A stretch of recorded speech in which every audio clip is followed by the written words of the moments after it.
Welcome to the Deep Dive. Today we're tackling a really influential piece of research, a book that made huge waves in the business world. Yeah, we're diving into Good to Great, Why Some Companies Make the Leap and Others Don't, by Jim Collins. And this isn't just, one person's opinion. It's based on some pretty intense research, right? Absolutely. Collins and his team spent years, literally years, crunching data. They compared companies that made this jump from just being good to sustained great results. Against companies that looked similar, but, well, didn't make the leap. Exactly. Rigorous comparison. And great here has a very specific meaning, doesn't it? It wasn't just a feeling. No, not at all. It was purely performance-based. These companies achieved cumulative stock returns. Get this. Yeah. 6.9 times the general market average over 15 years after their transition point. Wow, 6.9 times.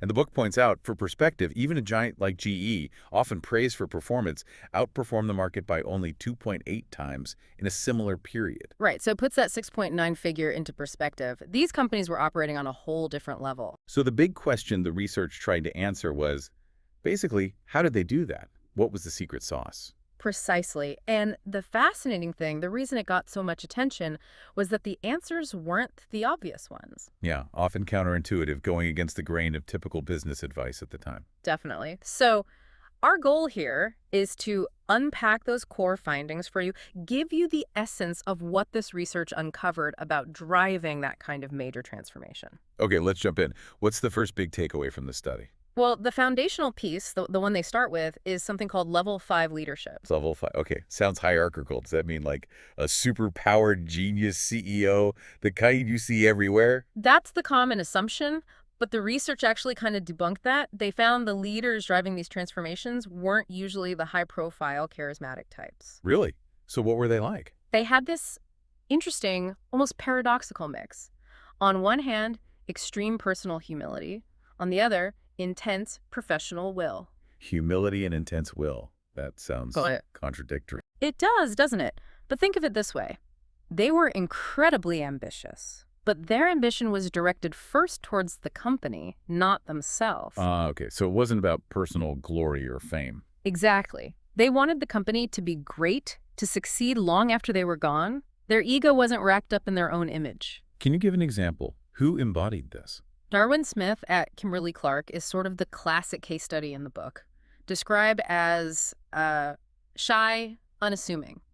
Someone even said he looked like a farm boy in his fursuit, not your typical CEO image. Okay, so humble. Where's the intense will? Well, this quiet guy made maybe the gutsiest decision in the company's history, selling the paper mills. Everyone thought he was crazy. Selling the core business. Pretty much. Wall Street hated it.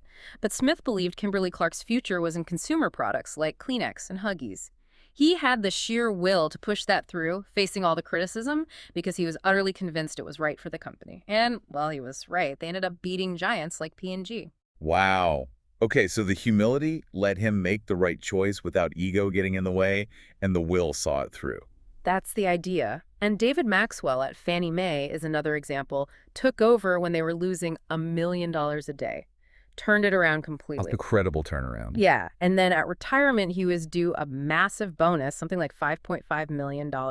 He asked for it to go to the company foundation instead. That really shows where his ambition lay the institution, not his own pocket. Right. That's level 5. Now, contrast that with what they called level 4 leaders, often found in the comparison company. Level 4, what's the difference? These leaders were often brilliant, charismatic, very effective, but they tended to build success around themselves. Their ego was often front and center. So when they left? Things often faltered. They hadn't built the company to be great without them. Stanley Galt at Rubbermaid is mentioned. Yeah. Rubbermaid had that amazing run, didn't they? 40 straight quarters of growth under Galt. Amazing. But the company struggled quite a bit after he left. The argument is he was a fantastic level 4 leader, but didn't build the foundation for sustained greatness beyond his tenure. It's interesting that level 5 wasn't something they looked for initially, but something that just emerged from the data. That's key. It's an empirical finding. And they also suggest that while you might not just become level 5 overnight, practicing the other disciplines they found can actually help cultivate those qualities. Okay, so level 5 leadership is the starting point. What's the next major finding? You said some were counterintuitive. This next one definitely fits that bill for a lot of people. It's the principle. First who, then what? First who, Then what? Okay, yeah, that sounds backwards. Don't you need the brilliant strategy, the what first, then hire people for that what? That's the conventional wisdom. But the good to great companies flipped it. They focused relentlessly on getting the right people on the bus, and just as importantly, the wrong people off the bus. Before they figured out exactly where the bus was going. Exactly. Before they finalized the strategy. Why? What's the logic there? It feels risky. Well, the research suggests a few things. First, if you get people on board, primarily because of who else is on the bus, because they want to be part of that team, they're more adaptable when the direction changes. Ah, so they're committed to the team, not just the current plan. Right. They can handle pivots better. Second, the right people, the ones you want on the bus, are inherently self-motivated. You don't need to constantly manage or incentivize them. They have an inner drive to produce results, They just want to build something great. pretty much. And third, it's simple. Even the best vision or strategy is useless without great people to actually make it happen. Great people can often figure out a good what, even if the initial idea isn't perfect. Okay, that makes sense when you break it down. Yeah. So who did this well? Any examples? Wells Fargo is a prime example. The leaders, Dick Cooley and Carl Reichardt, were apparently obsessed with building the absolute best management team. They were known for grooming talent who went on to lead other companies. So they focused on talent density first. Yes. Knowing the banking world was changing rapidly, they figured getting the smartest, most driven people together was the priority. Those people could then figure out how to navigate the changes. Rather than betting on one specific strategy up front. Exactly. Circuit City under Alan Wurtzel is another case. He focused intensely on management quality, but also on quality down the line, like making sure delivery drivers were professional. That who focus came before their big expansion. And Gillette, Yeah. I think I read the CEO there spent a crazy amount of time on hiring initially. Yeah, Colin Mockler. The book says he spent something like 55% of his time in his first 2 years just focused on getting the right people in the right management roles. 55%.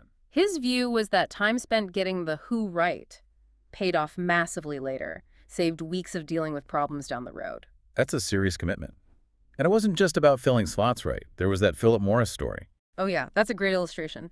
Joe Cullman at Philip Morris saw international as their biggest opportunity, even though it was the smallest part of the business then.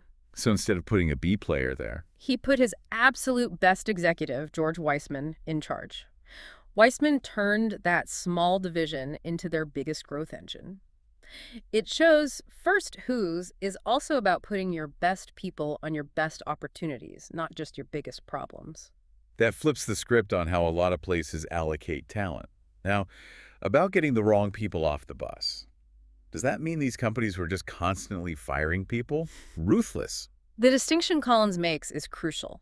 They were rigorous, not ruthless. Okay, what's the difference in practice? They weren't necessarily churning more people, they were just more decisive. They put huge effort into hiring right up front. They tried to find the right seat for good people already on the bus, but if it was clear someone was a bad fit, either for the role or the team's direction, they acted quickly. So don't let problems fester. Exactly. It wasn't seen as ruthless, but as rigorous.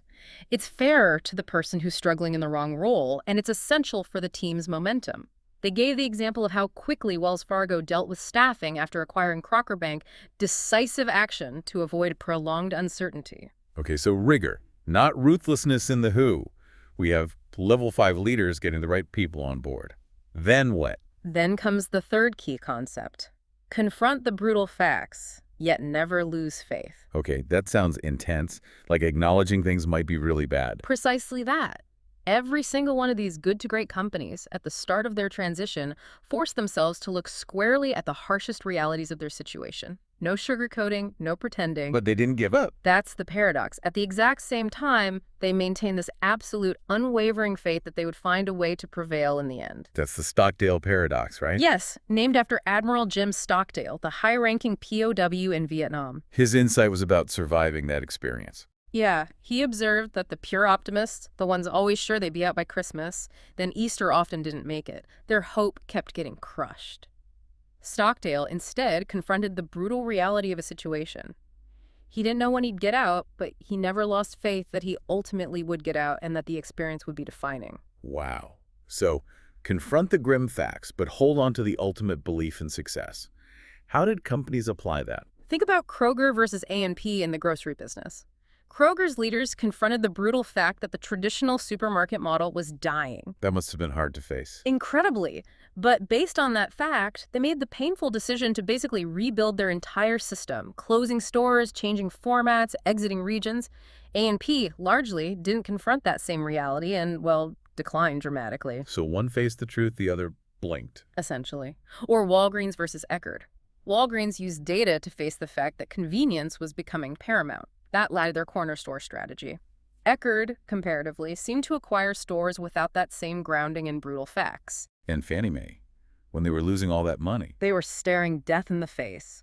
But David Maxwell and his team confronted the brutal facts of their flawed business model due to interest rates. They never lost faith they could survive and thrive. They used the crisis to fundamentally remake the company around risk management, emerging much stronger. How do you build a culture where people actually will bring up brutal facts? That's often career suicide in some places. That's a great question. The level 5 leaders played a huge role. They tended to lead with questions, not answers. They created space for debate and truth-telling. Like Ellen Wurtzel at Circuit City asking why constantly. Exactly. Or Ken Iverson at Nucor, where meetings were apparently loud, argumentative affairs, not out of malice, but because they were committed to hashing things out until the real facts emerged. Stimulated. Intense, definitely. They also used things like autopsies without blame. When Philip Morris's acquisition of 7-Up failed, they didn't hunt for scapegoats. They dissected what went wrong, honestly, to learn from it. Some companies even used red flag mechanisms, ways to ensure uncomfortable truths couldn't be easily ignored. Okay, so level 5 leaders get the right who, confront the brutal facts. What does facing those facts enable? It enables them to find the fourth key piece, the hedgehog concept. Ah, the hedgehog and the fox idea. The fox knows many things. The hedgehog knows one big thing. Exactly that metaphor. The good to great companies weren't trying to do everything. They focused on finding and executing one simple, unifying concept, their hedgehog concept. Is this just finding your core competence, what you're good at? It's related, but deeper and more rigorous. It's not just what you're good at now, but finding the intersection of 3 crucial circles based on confronting those brutal facts. 3 circles. Okay, what are they? First, what can you be the best in the world at? And equally important, what can you not be the best in the world at requires real honesty. Okay, best in the world potential. What's circle 2? What drives your economic engine? Understanding deeply how you generate cash flow and profit. Often this boils down to a single metric, the profit per X. Profit per X, like profit per employee or per customer. Exactly. And the third circle is, what are you deeply passionate about? What does the organization genuinely care about doing? Best at economic engine, passion. The hedgehog concept is where those 3 overlap. Precisely. It's the simple core idea that sits at the intersection. Look at Walgreens again. Their concept wasn't just run drugstores, it was be the best, most convenient drugstores. Okay. Their economic engine driver, their profit per X, became profit per customer visit. And they were passionate about that convenience and service model. And they executed that single-mindedly. With fanaticism, like replacing a profitable store just to get a slightly better corner location half a block away because it fit the concept perfectly. Even if it hurt short-term numbers slightly. Right. Wells Fargo's concept. Best at running a bank like a business, focusing on the Western U.S., driven by profit per employee. Not best global bank, but best at that. Abbott Labs shifted from trying to be the best pharmaceutical company to being best at creating products for cost-effective healthcare, driven by profit per employee. That required letting go of their old identity in a way. Absolutely. Kimberly-Clark ditching mills for consumer brands that was finding their hedgehog based on profit per consumer brand, Nucor, best low-cost steel producer using mini mills, driven by profit per ton of finished steel. Simple, clear, guiding concepts. And the comparison companies lacked that clarity. Often, yes. They might have scattered strategies or jumped between different ideas like Eckerd's acquisition sprees or Warner Lambert's constant strategic shifts. They hadn't done the hard work to find that simple guiding concept. Finding that simple concept sounds, well, not simple. Definitely not. The book stresses it takes time, debate, confronting facts. They mention something called the Council, a group of key people who'd regularly meet to grapple with these 3 circle questions until the understanding emerged. Right, so you've got the leader, the people, the facts, and the hedgehog concept. What's needed to actually execute this consistently? That brings us to the 5th idea, a culture of discipline. Discipline. Okay, again, that word can sound negative, like rigid rules, Yeah. bureaucracy. And again, the research found something different. It wasn't about top-down tyranny or lots of rules. It started with having disciplined people, which goes back to first who. Self-disciplined people. Exactly. Then those disciplined people engage in disciplined thought, confronting facts, finding the hedgehog, and that leads to disciplined action. Action that's consistent with the hedgehog concept. Precisely. It's about having the discipline to stay within the boundaries of those three circles and resist opportunities that fall outside, no matter how tempting. The book uses this great analogy from triathlete Dave Scott. The Ironman guy. Yeah. He talked about the discipline needed down to tiny things like meticulously rinsing his cottage cheese to remove extra fat. It sounds extreme, but it represents that fanatical diligence to do whatever it takes to be the best within your chosen framework. Rinsing your cottage cheese. So applying that relentless focus to the business. Right. Carl Reichert at Wells Fargo, getting rid of the executive perks, the dining room, the jets, freezing salaries, apparently even complaining about the cost of watering potted plants. That sounds like rinsing the corporate cottage cheese. Exactly. It set a tone of extreme financial discipline, which directly supported their profit per employee hedgehog. Contrast that with Bank of America at the time, which kept its lavish perks despite facing similar challenges. So discipline creates freedom within a framework. That's a perfect way to put it. Like an airline pilot, they follow incredibly strict checklists and procedures, discipline, but within that system, they have the freedom and responsibility to fly the plane. It's disciplined thought leading to disciplined action. The comparison companies often try to impose discipline, rules, programs, without having the disciplined people or the disciplined thought first. It doesn't work that way. Okay, this is building a clear picture. Leader, people, facts, hedgehog, discipline. Where does technology fit in? Surely tech was a big driver. Well, this is the sixth core idea. And maybe another surprise. Technology was found to be an accelerator of momentum, not the creator of it. An accelerator, not a cause. So it wasn't the initial spark. Correct. The good to great companies were often pioneers in using technology, absolutely. But critically, they adopted technology selectively, choosing only those that directly amplified their existing hedgehog concept. So they weren't just chasing the next shiny object. Not at all. They weren't driven by tech hype or fear of missing out. They asked, does this specific technology help us accelerate what we're already committed to being the best at? Examples. Walgreens investing heavily in satellite networks to connect all their stores that directly accelerated their convenience hedgehog.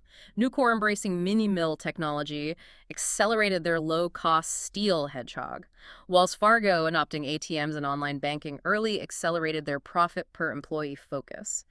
Fannie Mae, using complex computing for risk management, accelerated their whole transformed model. So tech was applied strategically, laser-focused on the core concept. Exactly. While the comparison companies often fell into the technology trap, either reacting fearfully and investing randomly, or ignoring game-changing tech that did fit their potential hedgehog, or just throwing money at IT without a clear purpose. Like Bethlehem Steel. Right. The book argues they didn't fail primarily due to lack of tech, but lack of discipline in confronting facts. Or RJR Nabisco, their problems stemmed from undisciplined diversification, not a tech failure. For the great companies, tech was like pouring gas on an already roaring fire. For others, it often just accelerated them towards a cliff or wasted resources. Okay, putting all these pieces together doesn't sound like a single aha moment or overnight success. Absolutely not. And that leads to the final core concept, which is more of a unifying image, the flywheel and the doom loop. The flywheel, like a big, heavy wheel you have to push. Exactly. Collins describes the transformation process in these companies as feeling like pushing a giant, heavy flywheel. The first push takes immense effort and barely moves it. But you keep pushing consistently, decision after decision, action after action, all aligned with the concepts we've discussed. And slowly it starts to turn. And builds momentum. Each push adds to the cumulative effect. Eventually, it reaches a point of breakthrough where it's spinning with unstoppable force. But it looks like an overnight success only from the outside. Inside, it felt like a long, persistent build-up. So, no miracle moment, just consistent effort. The research found zero evidence of a single defining action, a killer app, a miracle acquisition that flipped the switch.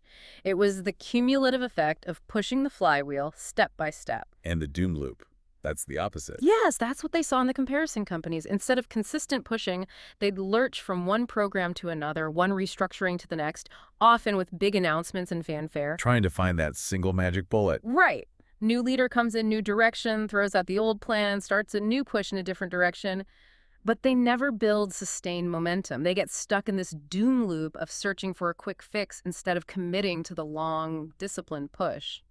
Warner Lambert's constant reorganizations were cited as an example. So the flywheel gains power because all the elements level 5, Who, Facts, Hedgehog, Discipline, Tech Accelerators are pushing in the same direction consistently over time. That's the key. That alignment and consistency is what builds the momentum. Yeah. And that momentum itself becomes motivating and helps align people far more effectively than trying to force alignment through some program. It paints a very organic picture of transformation. Now, Collins also wrote Built to Last before this. How do these two books fit together? Good question. Collins himself frames Good to Great as essentially the prequel to Built to Last. Prequel. How so? Good to Great explains how you get a company from good, or even mediocre, to achieving sustained great results and building that flywheel momentum. Built to Last then looks at companies that already had those great results and asks how they became truly enduring, iconic institutions that lasted for generations. So Good to Great gets you to the starting line of Built to Last, in a sense. You could think of it that way. Built to Last focuses more on things like discovering and preserving core values and purpose, beyond just making money, the core ideology, and coupling that with a drive to preserve the core, stimulate progress. Like the Walt Disney example. Perfect example used in the context. Disney kept its core values, creativity, imagination, making people happy but constantly stimulated progress. Cartoons, features, TV, theme parks, etc. Always changing, always the same at the core. And Hewlett and Packard are mentioned too. Yeah, as examples of founders who embodied level 5 traits and the first two principle right from the start, laying a foundation for enduring greatness way back. It really provides a comprehensive view across both books. Yeah. But stepping back, all this effort, this striving for greatness, is it really worth it? That's the fundamental question the book leaves you with. And the argument made is, well, yes. First, Collins argues that applying these principles isn't necessarily harder work than wallowing in mediocrity. It's just different work. The results are clearly better. And maybe more fulfilling. That's the second point. The process of building something great, of pushing that flywheel with a dedicated team, can be deeply satisfying. People strive for greatness, often because they care deeply about the work itself, or the impact, or the challenge. It connects to their own personal drivers. It aligns with their own 3 circles, maybe. Yeah. What they're good at, passionate about, and what drives them personally. Exactly. So the question flips from why bother striving for greatness to what work makes you feel compelled to strive for greatness? If you have to ask why bother, maybe you're pushing the wrong flywheel. That's a powerful way to think about it. Yeah. Okay, let's try to summarize the absolute key takeaways from Good to Great for listeners. Sure. First, get the who right before the what. Focus on getting the right people on the bus, wrong people off, right people in the right seats. Yeah. Confront the brutal facts of your reality relentlessly, but never ever lose faith that you'll prevail the Stockdale paradox. Okay. Find your hedgehog concept. That simple, unifying idea at the intersection of what you can be best in the world at, what drives your economic engine, your profit per X, and what you're deeply passionate about. Got it. Fourth. Build a culture of discipline. Not rules, but disciplined people leading to disciplined thought, leading to disciplined action, all focused within the hedgehog concept. Rinse your cottage cheese. Okay. Fifth. Use technology as an accelerator of your hedgehog concept, not as the primary driver or a reaction to hype. And finally. Understand that transformation is a cumulative process, the flywheel. Build momentum through consistent, disciplined pushing over time. Avoid the doom loop of constant lurching and searching for miracle moments, and maybe a final personal takeaway. Find the work that connects with your passion and purpose, where striving for greatness feels intrinsically worthwhile. Those are powerful, actionable ideas. It's clear why this book had such an impact. Thanks for breaking it all down. My pleasure. It's fascinating research with enduring relevance. So, as you, our listener, go about your day, maybe reflect on this. What might your personal 3 circles look like? And where in your world, work, personal projects, anywhere, could applying even one of these ideas help you start building some positive momentum, start pushing your own flywheel towards something great? Worth thinking about. Definitely. We'll continue these explorations, bringing you insights from impactful research and ideas, one deep dive at a time. Thanks for joining us.